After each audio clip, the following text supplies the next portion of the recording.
Nah, sekarang kita melihat Al-Latif dengan makna yang kedua, yaitu kelembutan Allah Subhanahu wa taala kepada makhluk-makhluknya, ya, kepada kekasih-kekasihnya, kepada para walinya, kepada para nabinya. Sehingga di tema yang kedua adalah Al-Latif dan kisah Nabi Yusuf. Al-Latif dan kisah Nabi Yusuf.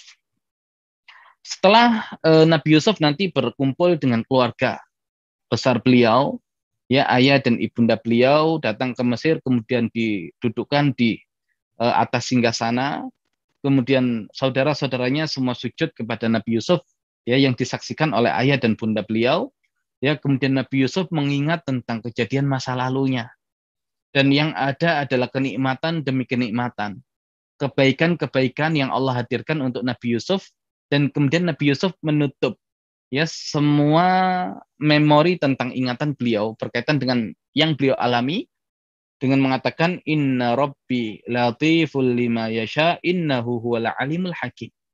Sungguh Rabbku itu maha lembut terhadap apa yang dia kehendaki. Innahu huwal alimul hakim. Sesungguhnya dia adalah yang maha mengetahui lagi maha bijaksana. Nah, adapun pembahasan al-alim dan al-hakim, ya, dulu pernah kita bahas, dan penyebutan al-alim dan al-hakim dalam kisah Nabi Yusuf, ya, lebih kepada betapa Nabi Yusuf itu sangat dekat dengan Allah Al-Alim Al-Hakim, yang itu merupakan nama yang disebutkan oleh Nabi Yakub di awal kisah Nabi Yusuf. Inna rabbaka alimun hakim.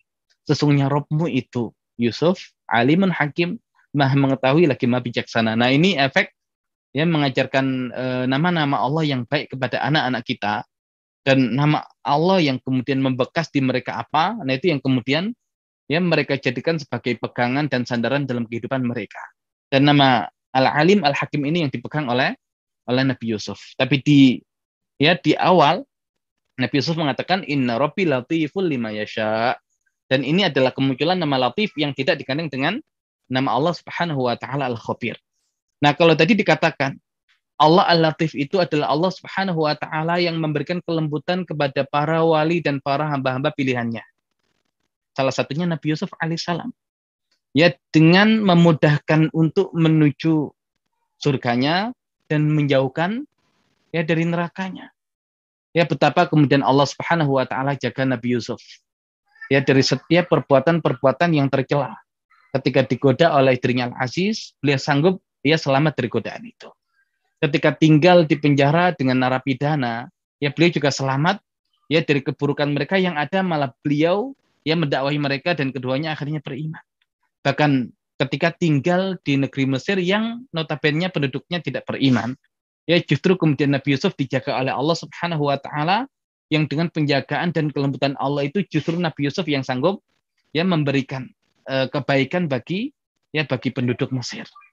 Nah, jadi semua itu terjadi pada diri Nabi Yusuf. Ya, dan tadi terkadang Allah Subhanahu wa taala munculkan dan menakdirkan hambanya ini merasakan hal-hal yang tidak disukai.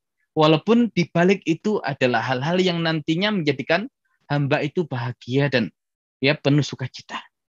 Ya, maka kita tahu kisah Nabi Yusuf, ya, di mana keadaan demi keadaan itu, ya, berbalik, ya, dari kebahagiaan, kesedihan, kebahagiaan, kesedihan, ya, bahagia bermimpi yang takwilnya adalah menjadi nabi, sedih kemudian ketika harus berpisah dari ayahnya dan dimasukkan ke dalam sumur oleh saudara-saudaranya.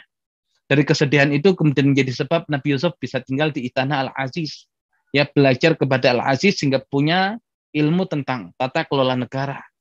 Ya, tapi justru kemudian tinggal di istana dan bisa punya kesempatan belajar ilmu tentang, ya, tata kelola negara, tapi justru menjadi sebab, ya, digoda oleh istrinya Al-Aziz, ya, sehingga kemudian dijebloskan ke penjara.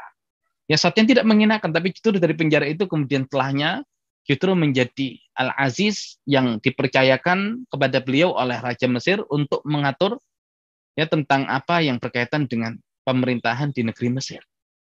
Nah, itu semua Nabi Yusuf rasakan sebagai sebuah kelembutan dari Allah Subhanahu wa taala.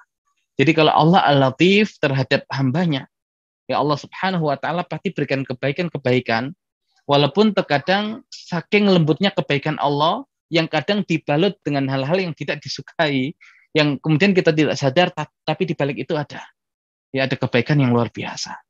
Maka kalau ingin melihat seorang hamba yang benar-benar merasakan lemah lembutnya Allah Subhanahu wa taala, silakan tadabburi surat Yusuf.